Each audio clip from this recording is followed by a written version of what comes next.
Hello, my name is Austin Habish, the founder of Think Catholic, and you're listening to the Summa in a Year podcast, where we study St. Thomas Aquinas' Summa Theologiae in a way simple and insightful for anyone to understand. The Summa in a Year podcast is brought to you by Think Catholic. Taking 2 questions of the Summa a day, we'll seek to summarize St. Thomas's responses, discovering the brilliance of Aquinas and his Catholic faith. This is day 6, so let's get started. We're covering today questions 9 and 10 of the Prima Pars, which is God's immutability and his eternity, which follows upon his immutability. The translation that I always use in these podcasts is the Second and Revised Edition, translated by the Fathers of the English Dominican province. So let's get started. Question 9, the first article, whether God is altogether immutable. Can God change? This is the present question, and it's tempting to say yes. Think about the many times we hear in Scripture God changing his mind. He changes his will to do the prayers of others. The discussion on providence and prayer will come later, but its foundation is right here in this question. And so it's imperative we lay a strong foundation for what's going to come after.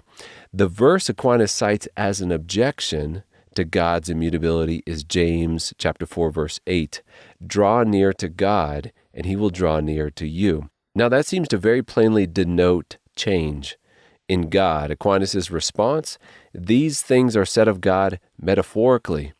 For as the sun is said to enter a house or go out according as its rays reach the house, so God is said to approach to us or recede from us when we receive the influx of his goodness or decline away from him.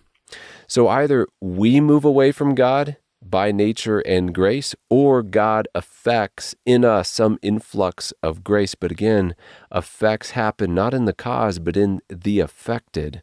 So would not change God in either of those cases.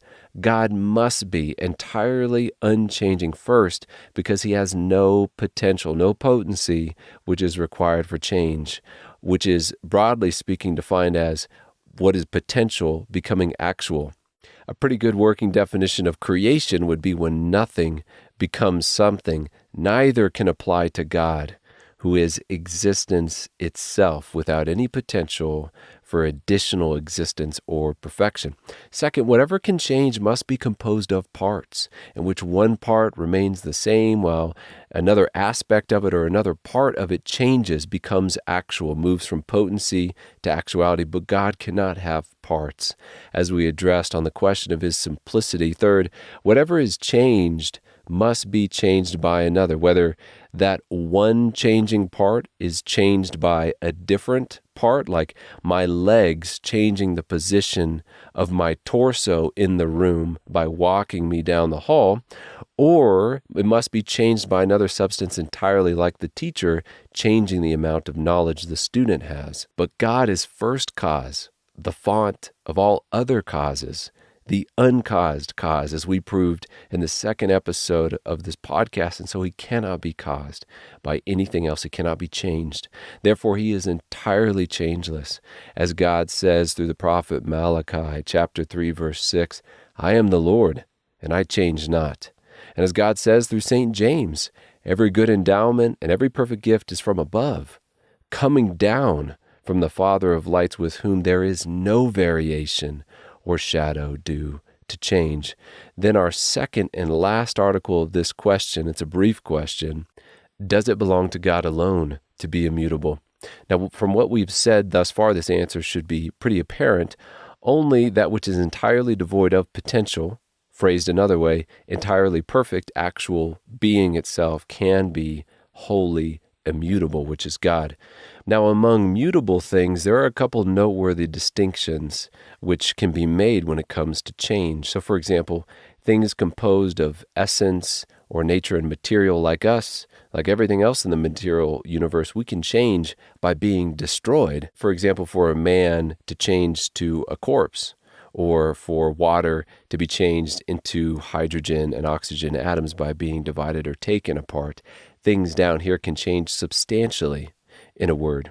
But there are other things that do not change substantially, such as immaterial spirits. As St. Thomas Aquinas holds by faith as a Catholic, what we would call angels or demons, they cannot change substantially or be destroyed in that way since they don't have material. They cannot be divided as material is divided. But they can change qualitatively by making good or evil choices. They can change location in the sense of acting or affecting one particular place, then affecting a different place that can also learn. So for created things, by being a mixture of potential and what they actually are right now, they are mutable or changeable, save the prerogative of being entirely unchanging, which is applicable to God alone. This naturally leads us to a discussion about time, which is normally defined as a measure of change in regard to before and after. So it has change built into its definition, so it's fitting that Aquinas puts that question right after this one.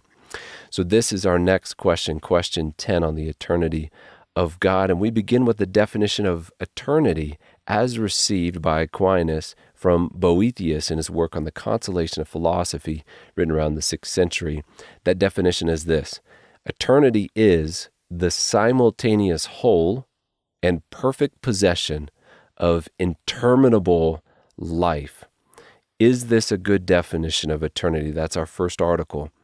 Aquinas says yes, based on Boethius's authority, as well as the reasons which he's going to give to defend it and explain it. First, again, what is time? If we remember Aristotle's definition, the numbering of change in respect to before and after. An example of that, so for example, the sun was close to the horizon this morning, then it was in the middle of the sky later, then it's back at the bottom of the horizon towards the end of the day. Time has passed. It's a numbering of the change in that movement of the sun. That's how I am tracking time. I'm measuring time. I have measured the passing of time based on the changing position of the sun in respect to before and after. Contrary to this, the notion of eternity has neither succession, like the differing positions of the sun, nor terms of absolute beginning and end of that succession of changes. This makes eternity interminable. That was part of our definition. As well as simultaneously whole, another part of our definition. Perfect possession implies holding something in a permanent, fixed, perfect way. And what is that which is possessed? It is life. Now we might wonder, why did Aquinas or Boethius go with life here instead of being, like perfect possession of being? And it might be because life brings with it the notion of movement, which the notion of being doesn't necessarily bring with it. Some beings don't move themselves, and motion or change is specifically what we're discussing here, what we're focusing on when we talk about time. And also because this unchanging thing measured by eternity, by being perfect, would also contain preeminently whatever perfection we find here in living things. To compare time and eternity, to give us our foundational definitions for the rest of these questions, Aquinas writes, "Now in a thing bereft of movement, which is always the same, there is no before or after. As therefore the idea of time consists in the numbering of before and after and in movement, so likewise in the apprehension of the uniformity of what is outside of movement consists the idea of eternity." So then what is this thing? Time is a measure on moving things or an immovable thing. What is this thing which the definition of eternity applies to, which is the next article? Is God eternal? Well, as it says in the Athanasius Creed, the Father is eternal, the Son is eternal, the Holy Ghost is eternal. The idea of eternity follows immutability, as the idea of time follows movement. Therefore, whatever is without change is eternal, as we defined eternity in the last article, the simultaneous whole and perfect possession of interminable life. In this way, Aquinas will go even more emphatically to say concerning God, eternity is nothing else but God himself. Very simply, if a thing doesn't change, how could there be a numbering of change in respect to before and after, which is time. God's only time is timelessness, what we are calling here eternity, which is a sneak peek into our third article, whether to be eternal belongs to God alone, which we might think would be kind of a redundant question, but consider for a moment how many other things besides God we commonly call eternal.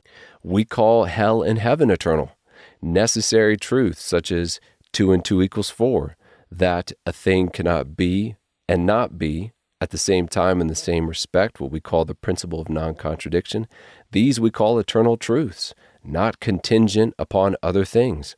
Here Aquinas distinguishes between that one thing wholly immutable without beginning either temporally or causally, which is God, and those things which are included in his eternity, like eternal truths, because they're in the mind of God, the eternal mind. Truth exists in the mind.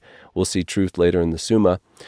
Those things which possess a kind of immutability through their object of knowledge, like the saints in heaven, who in thinking about God, according to Augustine, as regards their vision of the Word, the second person of the Trinity, no changing thoughts exist in the saints. That's something to ponder.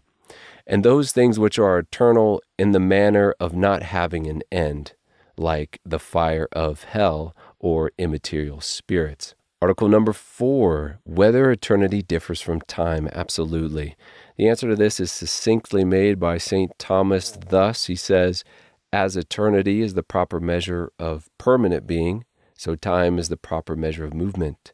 Eternity is simultaneously whole, but time has before and after. Therefore, time and eternity are not the same thing. Much more complicated than that brief article is the one that follows it, which asks, what is the difference between time and aeviternity? Now, aeviternity is normally the time we associate with the angels.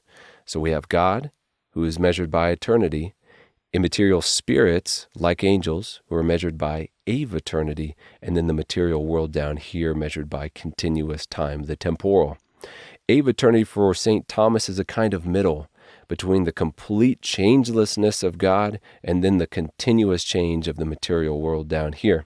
Angels do not change continuously because they are not bodily. Their changes occur at the rate of varying thoughts or choices, or we could say, as we said in the beginning, being in one place by affecting that place, or then being in another place by beginning to affect that place. And because they're not material, they also can't be taken apart or destroyed, torn apart from a positive act of annihilation on the part of God. In this way, they cannot change substantially. They can only change qualitatively. That's different than what is down here in the temporal. And we can also say that in regard to the angel's vision of the Word in heaven, like the saints, they also participate in a kind of immutableness or eternity of thought, as Aquinas notes here. Their measure of time, the time of the entirely material, short of God, but above the material world, that's what we mean by aeviternity. St. Thomas here, to be as clear as possible in distinguishing between eternity and aeviternity and the temporal, will even admit the possibility that God could allow aeviternal things to have always been and always be, but that would not make them eternal like God is eternal. And so, in summary, the essential distinction between these three measures is this. Aquinas says, time has before and after. Aeviternity in itself has no before and after. It need not have before and after, which can, however, have them annexed to it, as we talked about angels having varying thoughts, choosing varying things, while eternity has neither before nor after, nor is it compatible with such at all. Our last article is whether there is only one aeviternity, one measure here. Is there one master clock or measure of time for immaterial spirits? Is there one changing thing among them from which its change is the one measure of before and after, of which all other changes fall under? Now, St. Thomas seems kind of agnostic to this question. He ends his response with the phrase, "We concede at present that there is only one aeviternity."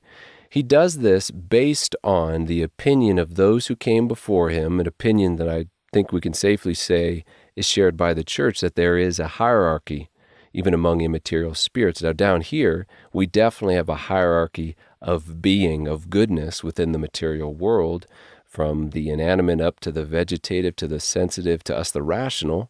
So it is fitting that there would be a best or top also among the immaterial spirits as well. From here, it would be fitting to include the changing things underneath within the time of that top changing thing, to include them within the time of its very own before and after. That would be our master clock, let's say, of which all the other changing things before it would find their measure within. This last article is kind of a doozy, which may be why Aquinas looks slightly hesitant about it as well, but this is questions 9 and 10 of the first part of the Summa, which is his immutability and his eternity. Again, my name is Austin Habish with Think Catholic, and I cannot wait to see you tomorrow.